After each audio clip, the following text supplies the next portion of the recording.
archaeologist, philosopher, bonsai aficionado, author, black belt, and squanderer of over 50,000 hours watching B-movies. Using archaeology to dig deep and connect clues, he uses this wealth of useless knowledge to bring you classic snarky movie reviews and world-famous short summaries. Now broadcasting from beautiful downtown Tallahassee, it's Nantan Lupan at the Drive-In.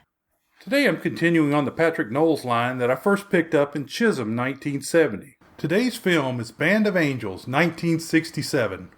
I was a little surprised when I dived into the credits and found our old friend Bob Steele first noted in the Burgess Meredith line from Of Mice and Men, 1939. I usually don't spend a lot of time on directors, but icons like Raoul Walsh deserve a little extra. Walsh was born in New York and started on the stage there. He quickly moved into film work. In 1914, he was an assistant to D.W. Griffith while they made The Life of General Villa. This film was shot in Mexico and starred the real revolutionary Pancho Villa in the lead. The film, which is lost, contained actual battle scenes.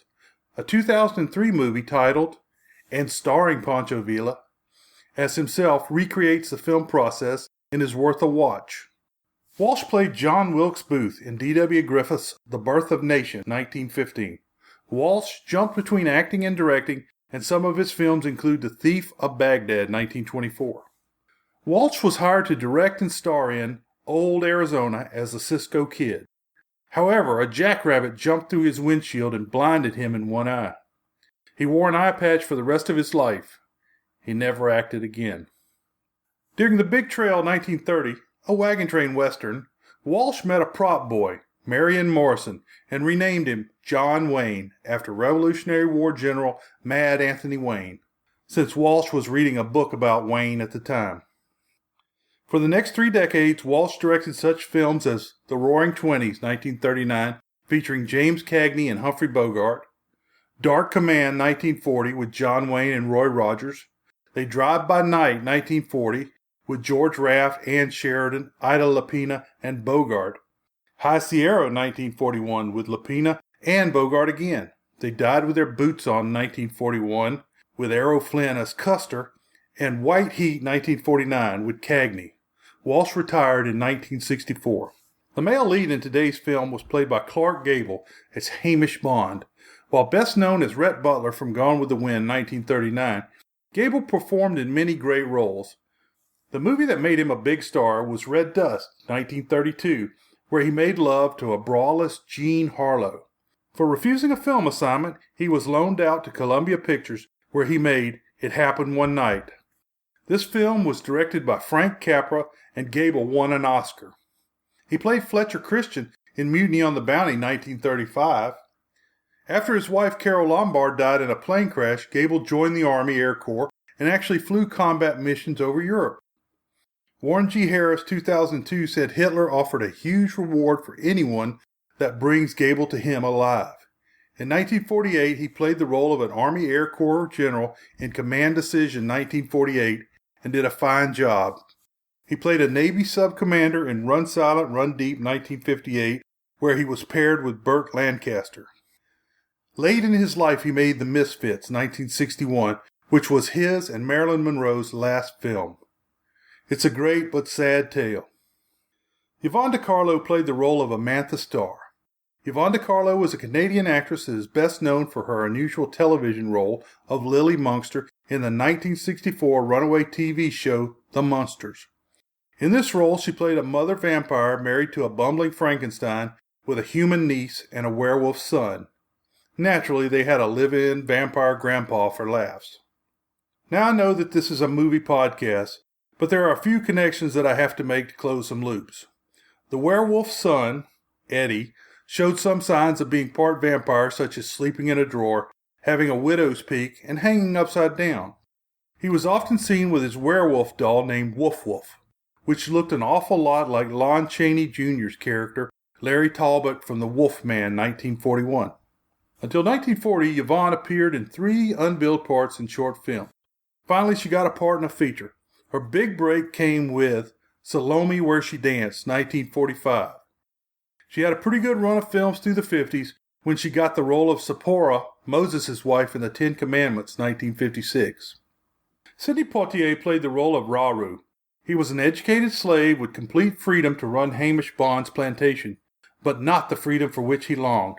Poitier became a stage actor after moving from Cat Island in the Bahamas and serving time in the Army. By 1949, he was so respected that he was offered a role in No Way Out, 1950, directed by Darrell F. Zanuck. In this film, Poitier is playing a black doctor that must treat two white racists, one of which is played by Richard Whitmore.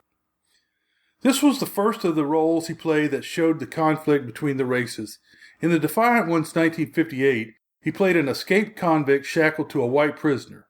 In Lilies of the Field, 1963, he helped white nuns build a chapel and became the first African American to win an Oscar for a lead role. In Guess Who's Coming to Dinner, 1967, he is engaged to a white girl and has to deal with generational bigotry from both sides.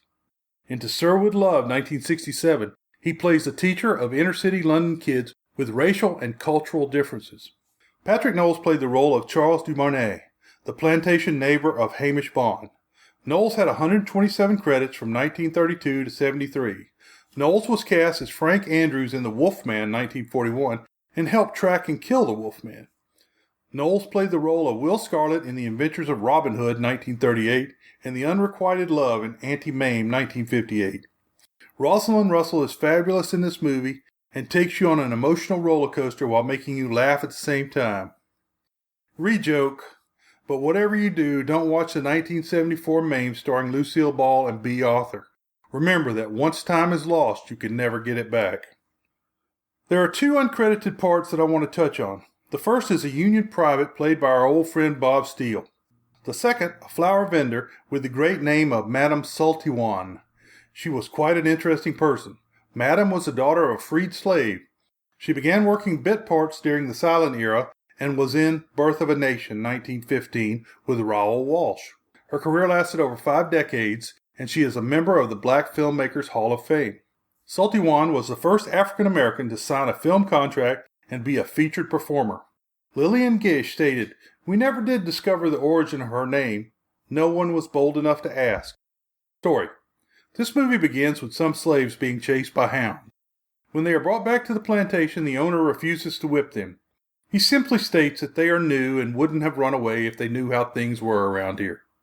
It is also mentioned that he does not sell slaves off the plantation.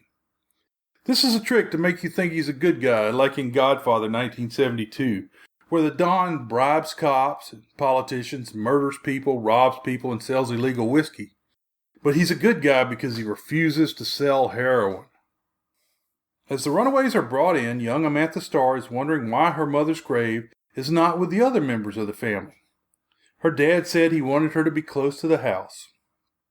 Shaddy, one of the old slaves, begins to tell the girl the story, and he is quickly hushed by being sold downriver. Amantha is upset, and the father tells her he is sending her up north for an education. The film jumps forward to a grown Amantha Starr, Yvonne De Carlo, living the perfect life based on the exploitation of slaves at her family plantation in Kentucky prior to the Civil War. She has a bunch of noble Yankee suitors. The most noble of these is Reverend and later Captain Seth Parton, Rex Reason. He is a hellfire and brimstone abolitionist preacher, and he is active in the Lincoln election campaign. Amantha's dad gets sick and she rushes south. I think this might have been the time for a Don't Come South letter. When her father dies suddenly, Amantha finds out that she is the daughter of a slave, and by law is also a slave. The slaves are all out singing at the funeral, and this is just one of the many showboat moments in the movie. They throw in that her father is deeply in debt and that he had been living on borrowed money. I don't really know why this matters, because at the time, if she was a slave, she would not be eligible to inherit the money anyway. Amantha is sold off and has a rough trip down the river with her new owner, Mr. Calloway, Ray Teal.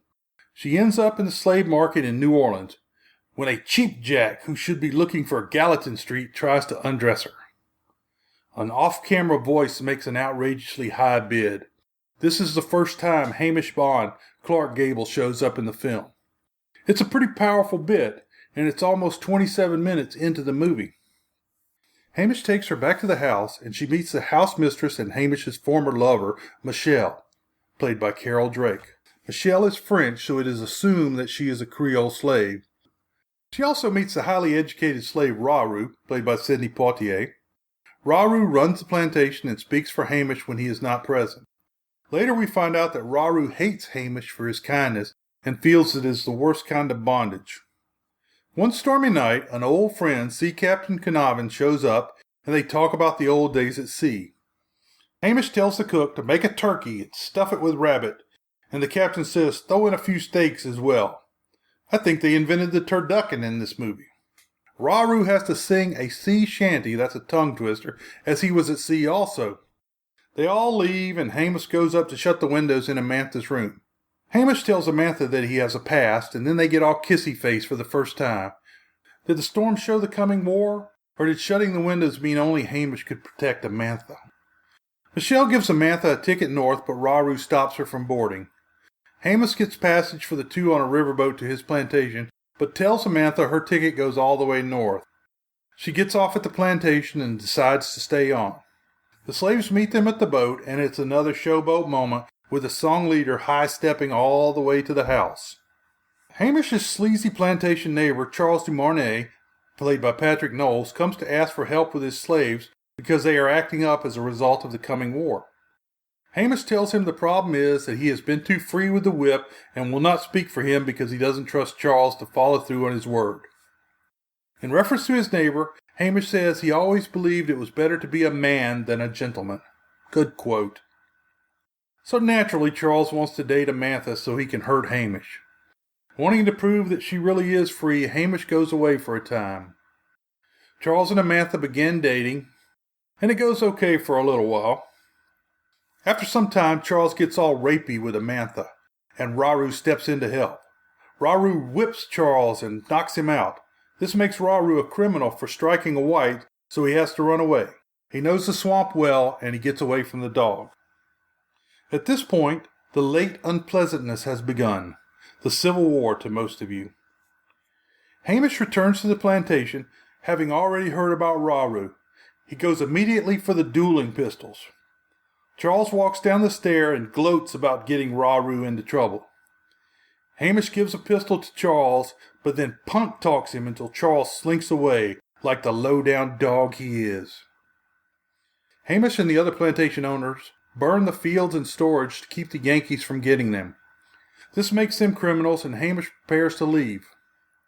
In kind of a sad irony, Michelle feels sorry for him because he has to burn all the crops, even though it was planted by slave labor. Hamish's pants are torn during the burning, and Amantha sees a spear wound in his calf. So this was his big problem. He'd been a slaver, and that was terrible. Oddly, owning slaves and profiting from their labor is okay. So he gives the basic apologist line.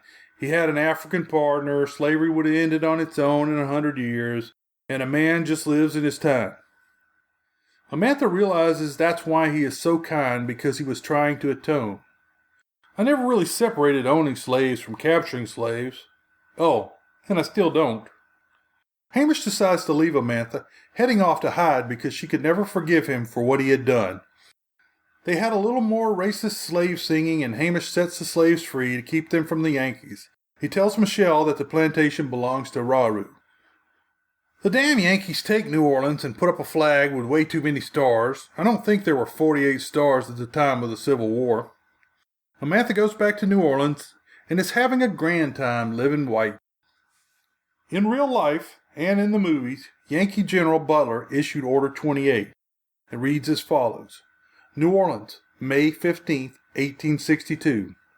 As the officers and soldiers of the United States have been subject to repeated insults from the women, calling themselves ladies, of New Orleans in return for the most scrupulous non-interference and courtesy on our part, it is ordered that hereafter, when any female shall by word, gesture, or movement insult or show contempt for any officer or soldier of the United States, she shall be regarded and held liable to be treated as a woman of the town plying her avocation. Which, in case you didn't get it, you could treat a woman that insults you as a prostitute. Amantha has a run-in with some soldiers and is saved by dashing Lieutenant Ethan Sears, Ephraim Zimbalist Jr. Before long, he wants to marry Amantha, but she has to sign a charge against the soldiers, and Sears has already marked her as white. She signs, and it makes his way to now Captain Seth Parton, the great abolitionist reverend. Parton shows up late to Amantha's house and says he will keep quiet for sex, but they could never be together. She throws him out after an attempted rape. Raru is busy bringing in escaped slaves from the swamp to join the Union Army. Before long, he is a sergeant in that band of Blue Angels. Hamish is given a little help from one of his former slaves, who is now in the Union uniform during his escape into the swamp. After the attempted rape, Amantha flees to Hamish's house in the city, but finds Raru instead. He hates her for denying her blackness. Raru adds a good line that says, "All of the fires of retribution are not in the hereafter." Raru's men come and tell him that Hamish is at Belle Helene, a plantation mostly taken over by the Gulf and river. One of the men says there's nothing there but snakes and owls. Raru beats all the others to the plantation because he knows the swamp better. At the plantation, Hamish has made contact with Captain Canavan, and he will return to pick him up as soon as he unloads in New Orleans. Raru captures Hamish, but Hamish begins talking his way out of it. He tells him about the slaving trips and how one night they were attacking an African village, and the quote goes, "Flames leaping to the top of the jungle and 1,000,000 bats in the sky." That night, an African woman got speared and was trying to protect a 2-month-old baby. When one of the tribal slavers tried to spear the baby, Hamish stepped in and took the spear through the calf. He started fighting his partner's men, and the chief gave him the baby. Now this is the crux of this movie. Hamish said he knew the woman and had taken her on the ship for a time, but she got home fever and he let her go. That means he's Raru's father, right? Nobody else sees it this way. Shortly after that, he said he raised him like his own son. Hamish also implies that Raru was getting into the flesh trading business with the bounty he would get for him. Raru decides to let him go, and then a bunch of Yankee soldiers bust in. Raru leaves the key in the handcuffs and gives Hamish a clue to let him know. The uncredited Union lieutenant, William Chalaret, tries to take the money and then the glory from Raru. Raru sees Hamish escape and tells the lieutenant that he can have all the credit for this. It reminds me of the great scene from In the Heat of the Night in 1967, when Sheriff Gillespie, played by Rod Steiger, accuses Virgil Tibbs, played by Sidney Poitier, of racism, saying, "You're just like them." I think this is Raru's awakening, seeing that most people are bad. Oddly, William Chalaret, who played the lieutenant, was cast as the mayor in The Heat of the Night. Amantha makes it to Belle Helene, and Raru helps her get to Hamish and the escape boat. They all live happily ever after, I guess. This movie was a complete failure, both commercially and critically. The movie was maliciously nicknamed The Ghost of Gone with the Wind. Gable was so disgusted by the comparison that he told his agent, if it doesn't suit an old geezer with false teeth, forget about it. He also stopped working with his favorite director, Raoul Walsh. Summary. Couple has a few issues to work out before they can find true love. Or you can't get by without the help of your friends. I want to thank everybody for their feedback. Keep that coming in. And visit me over at snarkymoviereviews.com. I want to give a special thank you to Tim and Nikki and Catherine for their input. And if you get a chance, drop by iTunes and give me a review.